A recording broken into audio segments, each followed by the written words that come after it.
मैं विकास बंजारे, सहायक प्राध्यापक समाजशास्त्र से फूलचंद अग्रवाल स्मृति महाविद्यालय नवपरा राजीव, जिला रायपुर, आप सभी विद्यार्थियों का स्व आमंत्रण करते हुए एमए चतुर्थ सेमेस्टर के 16वें प्रश्न पत्र आधुनिक समाजशास्त्री सिद्धांत की द्वितीय इकाई घटना क्रिया विज्ञान में अल्फ्रेड सुर्ज के योगदान पर समीक्षात्मक दृष्टिकोण प्रस्तुत करूंगा। कृपया विद्यार्थीगण ध्यान से इसे सुने।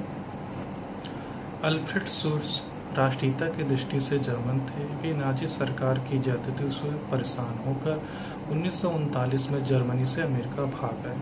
उन्होंने अमेरिका के समाजशास्त्र में फिनोमेनोलॉजी को प्रस्तुत किया। सुर्ज की बहुत बड़ी विशेषता यह है कि उन्होंने हर्शल के दर्शन को समाजशास्त्र में स्थापित किया। सुर्ज ने जीवन जगत की चर्चा नहीं की, लेकिन उनका मानना है कि ज्ञान का एक विशाल भंडार है, स्टॉक ऑफ नॉलेज होता है, जिसमें से प्रत्येक व्यक्ति अपने निजी ज्ञान को प्राप्त करता है, जिसे हम पुस्तक, रेलगाड़ी, आवास, पोशाक, भोजन, परिवार, जाति, वर्ग आदि समझते हैं। वह और कुछ न होकर ज्ञान के विशाल भंडार का एक अंग है। ज्ञान के भंडार की ये विभिन्न वस्तुएं कई प्रकार की श्रेणियों में पाई जाती हैं। 1939 में जब सुर्ज अमेरिका आए तो यहाँ के अकादमिक क्षेत्र में उनका कई विचारकों से संपर्क हुआ। इन्हीं दिनों में उनकी पुस्तक the phenomenology of the social world 1967 का अंग्रेजी में अनुवाद हुआ। इसके परिणाम स्वरूप अमेरिका के समाजशास्त्री इनकी विचारधारा से परिचित हुए। यहाँ आकर उन्होंने अपने सिद्धांत को निर्णायक रूप में रखा। उनका योगदान उनकी इस क्षमता में है कि उन्होंने हर्शल के क्रांतिकारी फिनोमेनोलॉजी का तेजी से विकास शुरू हुआ। दूसरा परिणाम यह है कि फिनोमेनोलॉजी ने एथनोमेनोलॉजी को जन्म दिया, और तीसरा सुर्ज की फिनोमेनोलॉजी ने संपूर्ण सैद्धांतिक संघर्ष को एक परिष्कृत रूप दिया। अपने जीवन के प्रारंभिक वर्षों में सुर्ज हर्शल के फिनोमेनोलॉजी से अत्यधिक प्रभावित थे। मेंड का कृतित्व उन्हें किसी तरह से अभिप्रेरित नहीं करता था। बाद में चलकर सुर्ज हर्शल से भी अलग हो गए। हर्शल जब व्यक्ति को आमूलचूल अमूर्त रूप से रखना चाहते हैं, एक विशुद्ध मस्तिष्क की खोज करना चाहते हैं, तब सुर्ज उनसे असहमत नजर आते हैं। सुर्ज का आग्रह है कि चेतना के कोई अमूर्त नियम नहीं बनाए जा सकते। दूसरी ओर सुर्ज हर्शल की कतिपय धारणाओं को बिना किसी विवाद के स्वीकार करते हैं।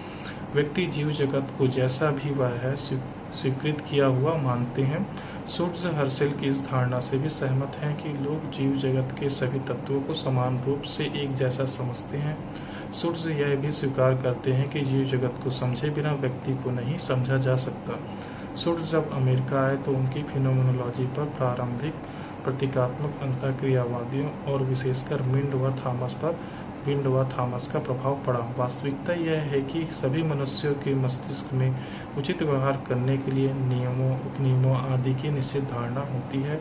सुर्ज ने हर्शल के जीवन जगत की अवधारणा को भी विस्तार में रखा। मनुष्य के मस्तिष्क में जीव जगत के नियम, मूल्यों, मानक और वस्तुओं के बारे में जो बोध या ज्ञान है, उसे तुरंत उपलब्ध होने वाला ज्ञान का भंडार कहते हैं। ज्ञान का जो भंडार मनुष्य के मस्तिष्क में है, वह मनुष्य की क्रियाओं का दिशा है। ज्ञान का भंडार एक ऐसी अवधारणा है जिसका अत्यधिक प्रयोग सुर्ज ने किया। विद्यार्थीगण, अब मैं यहाँ पास ज्ञान के भंडार के लक्षण की विस्तार पूर्वक चर्चा करूँगा। सुर्ज की अवधारणा को, जिसे हम हिंदी में ज्ञान का भंडार कहते हैं, उसे ही अंग्रेजी में स्टॉक नॉलेज कहते हैं। मस्तिष्क की चेतना में जीव जगत के बारे में जो भी जानकारियां हैं, वे सब व्यक्ति के ज्ञान का भंडार है, जिसे वह दिन प्रतिदिन के व्यवहार में काम में लाता है। उदाहरण के लिए हमारा ज्ञान का भंडार बताता है कि आज किसी भी नौकरी के लिए गला काटने वाली प्रतियोगिता करनी पड़ती है। हमारा ज्ञान बताता है कि महंगाई बहुत अधिक है। हमारी चेतना कहती है कि राजनीति का अपराधीकरण हो गया। आदि ये सब वस्तुएं जीव जगत की हैं। जीव जगत के बारे में हमारे मस्तिष्क और चेतना में जो कुछ है, उसे सुर्ज ज्ञान का भंडार कहते हैं। इसके लक्षण निम्न है, जिसकी मैं यहाँ पास विस्तार पूर्वक चर्चा करूँगा। कृपया ध्यान से सुनें। मनुष्य के लिए वास्तविकता वह है जो उसका ज्ञान का भंडार है। समाज के सदस्यों के लिए ज्ञान का भंडार सर्वोच्च वास्तविकता है। यह वास्तविकता सभी सामाजिक घटनाओं को स्वरूप देती है और नियंत्रण करती है। कर्ता जब दूसरों के साथ व्यवहार करते हैं तो इसी ज्ञान के भंडार का प्रयोग वास्तविकता के रूप में काम में आते हैं। ज्ञान का भंडार लोगों में यह भावना पैदा करता है कि यही जीव जगत की यानी दुनिया व समाज की वास्तविकता है। इस यथार्थ को व्यक्ति स्वीकृत मानकर अर्थात टेकन फॉर ग्रांटेड चलता है। कोई भी व्यक्ति चेतन रूप से यह नहीं सोचता कि उसे अपनी क्रियाओं में इस ज्ञान के भंडार को काम में लाना है। वास्तविकता तो यह है कि ज्ञान का भंडार अचेतन रूप से बड़े ही सरल व सहज ढंग से उसके व्यवहार को नियमित करता है। जब हम अपने बुजुर्ग को देखते हैं तो चेतन होकर यही नहीं सोचते कि उन्हें मिलते ही अभिवादन करेंगे, उन्हें सम्मान की दृष्टि से देखेंगे।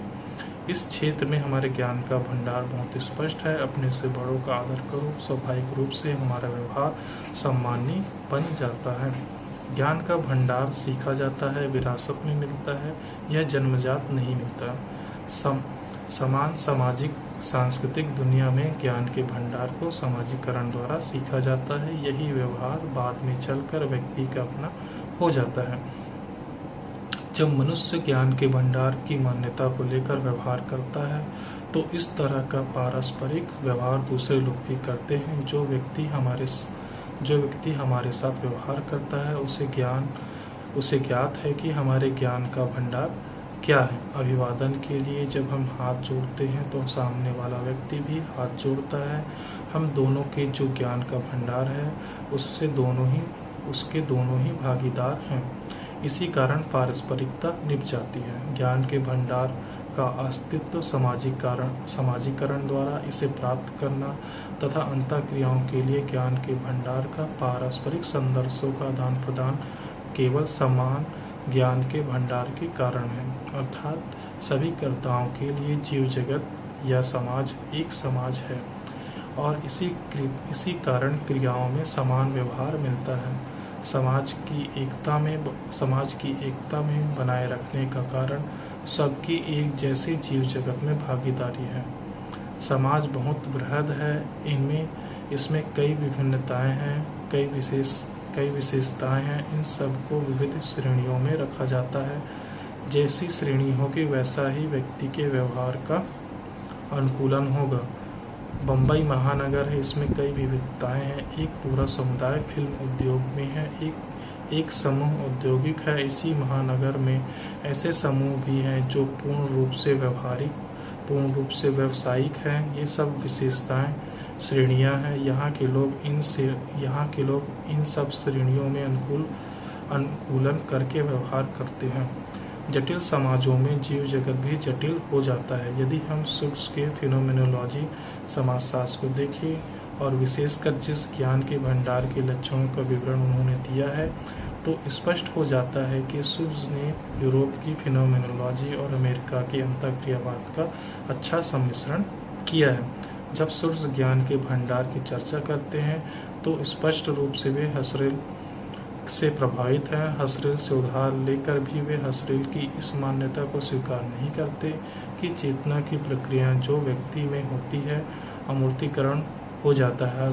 हसरेल की इस असफलता पर ही सुट्स अंतर्व्यक्तिनिष्ठवाद की समस्या को एक मुद्दा बनाते हैं। इस विवाद के कारण ही सुट्स पुनः हसरेल के जीव जगत की व्याख्या करते हैं। इसी के साथ मैं अपने इस व्याख्यान को समाप्त करता हूँ। जय हिंद, जय भारत।